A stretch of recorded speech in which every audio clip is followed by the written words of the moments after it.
अस्सलाम वालेकुम ग्रेड 6। उम्मीद है आप सब ठीक होंगे। I am your mathematics teacher Sana Hamza from the नास इंटरनेशनल कॉलेज ऑफ लंदन। चलिए स्टार्ट करते हैं हम आज का लेक्चर।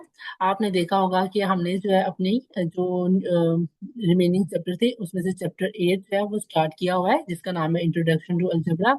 आपने इसकी जो है ना बेसिक चीजें काफी ज्यादा पढ़ ली हैं, जिसमें आपको पता चली अलजेब्रा क्या होता है, एक्सप्रेशंस क्या होते हैं, वेरिएबल्स क्या होता है। उसके बाद आपने जो है ना लाइक और अनलाइक टर्म्स के बारे में पढ़ा था। और उसके बाद आपने थोड़ा सा इसका एलैबोरेट करने के लिए कंसेप्ट आपने इसकी कुछ एग्जांपल्स देखी थी कि आप कोफिशिएंट्स को कैसे सेपरेट करते हैं, वेरिएबल को कैसे सेपरेट करते हैं और टर्म्स क्या होती हैं। फिर उसके बाद आपने कुछ रियल लाइफ एक्टिविटीज की थी और हमने जो है अपने प्रीवियस लेक्चर में मैंने आपको एक्सरसाइज 8.1 सेंड की थी, जिसका क्वेश्चन नंबर 1 जो है वो हमने सोल्व किया था। आज जो है हम अपना क्वेश्चन नंबर 2 स्टार्ट करेंगे। The very easy question. ठीक है, क्वेश्चन नंबर 2 जो है ना स्टेटमेंट थोड़ी सी ध्यान से पढ़िएगा। यहाँ पे एक दो चीज जो है वो नहीं आ रही है, तो उसका कंसेप्ट, एक चीज का भी कंसेप्ट क्लियर हो गया, इसका मतलब आपको पता है ओवरऑल चैप्टर पे जो है ना आपकी ग्रिप स्ट्रांग हो जाती है। तो अपने जो है ना स्टार्टिंग कंसेप्ट जो है ना वो क्लियर करें, फिर उसके बाद आपने आगे जाना है। ठीक है, जिनका क्वेश्चन नंबर 1 रहता है बेटा वो क्वेश्चन नंबर 1 कंप्लीट करें, उसके बाद आपने क्वेश्चन नंबर 2 में आना है। ठीक है, अगर देखिए क्वेश्चन नंबर 2 में आपको क्या कहा जा रहा है, कोफिशिएंट, बेस और एक्सपोनेंट। अच्छा, ये कोफिशिएंट्स तो आपको मैंने बताया था। कोफिशिएंट क्या होता है, जो भी आपके पास वेरिएबल होता है, फॉर एग्जांपल आप कहते हैं ये लिखा हुआ है एक्स। ठीक है, इसके साथ आपको कोई भी नंबर नहीं ना नजर आ रहा है, इसका मतलब यहाँ पे क्या लिखा हुआ है 1। तो ये जो वेरिएबल के साथ नंबर होता है ना, ये इसका कोफिशिएंट होता है। ठीक है, ये चीज तो आपको पता है। अब यहाँ पे आगे बात आ गई बेस और एक्सपोनेंट की। अब बेस क्या होता है, ये और एक्सपोनेंट एक नई चीज है, वो आपने सुन लेनी है। कुछ नंबर्स होते हैं इस तरह की, एक्स की पावर 2 लिखा होता है, और यहाँ पे एक होता है नंबर एक्स की पावर आपके पास लिखा हुआ है 3। ठीक है, और समटाइम्स कुछ नंबर उधर होता है जैसे लिखा होता है वो, यानी कि कोई भी आपके पास वेरिएबल है उसके ऊपर कोई भी रैंडम सा नंबर लिखा हुआ है। ठीक है, ये जो पावर के नीचे नंबर होता है ना, या इसको आप कहते हैं ये आपकी बेस है। ठीक है, ये जो पावर के जिसके ऊपर पावर होती है ना, वो जो वेरिएबल होता है ना वो आपकी बेस होती है।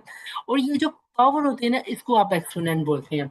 अंडरस्टैंड, ये जो पावर है वो आपका एक्सपोनेंट है, और जिसके ऊपर पावर है वो जो वेरिएबल है उसको आप कहते हैं वो आपकी बेस है। अब यहाँ पे आपकी बेस क्या है, एक्स। यहाँ पे वेरिएबल क्या है, वे वाई, इसका मतलब ये आपका आपकी बेस है। और यहाँ पे वाई का एक्सपोनेंट क्या है 9, और यहाँ पे एक्स का एक्सपोनेंट क्या है 3। अंडरस्टैंड, जो वेरिएबल है उसको आप कहते हैं वो आपकी बेस है, जो आपका पावर है वो उसका एक्सपोनेंट हो गया। क्लियर। अब हम जरा अपनी एक्सरसाइज के क्वेश्चन पे आते हैं।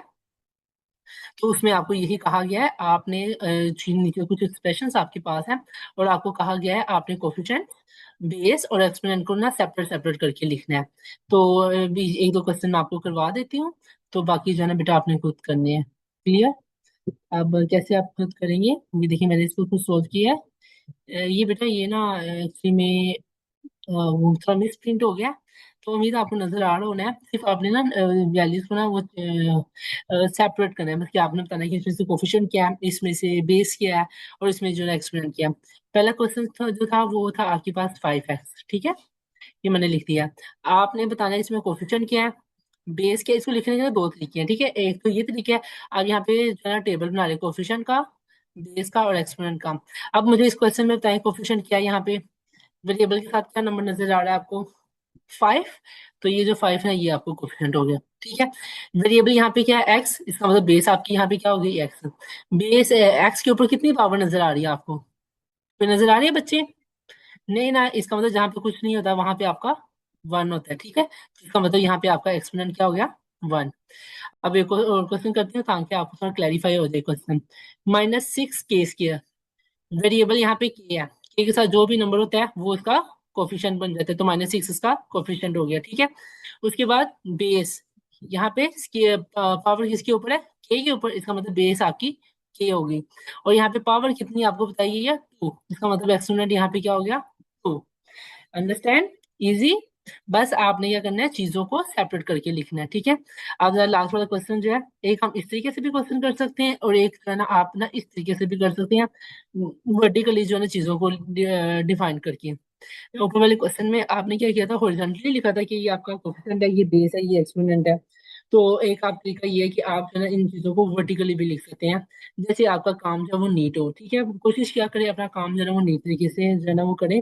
मार्जिन लाइन स्पेशल्स लगाएं और अपने पेन अच्छा इस्तेमाल करें, मार्कर अच्छा इस्तेमाल करें, हेडिंग्स अच्छी दें, चीजों को जो है ना हाईलाइट किया करें जो इंपॉर्टेंट होती है। अब एक क्वेश्चन आपके पास 3/2 y⁻²। आपने क्या किया, कोफिशिएंट लिखा, बेस लिखा और एक्सपोनेंट लिखा, ठीक है। यहाँ पे मैंने क्या चीज किया, चीजों को वर्टिकली लिख दिया।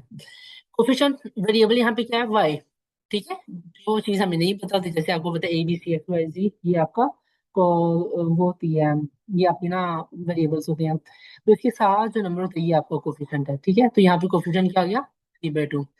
वेरिएबल जो होता है वो आपकी बेस होती है, यहाँ पे वेरिएबल क्या हुआ है, तो ये आपकी बेस होगी। पावर क्या है यहाँ पे, -2, तो ये एक्सपोनेंट में आपने क्या लिख दिया, -2।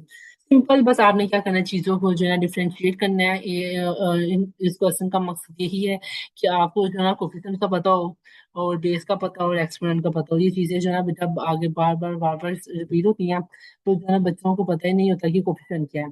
तो अभी से ये जो है ना चीजें क्लियर कर लें। और जो आपका क्वेश्चन नंबर 2 है, मैंने कुछ पार्ट्स इसके करवा दिए हैं, बाकी रिमेनिंग पार्ट्स जो है ना बेटा आपने ना खुद करने हैं, और मुझे इसका होमवर्क जो है ना कल अपने क्लास में चेक करवाना है, ठीक है बच्चा। अपने बहुत ज्यादा ध्यान रखना है। वीडियो अच्छी लगी तो इसको लाइक करें और subscribe our channel. Allah Hafiz.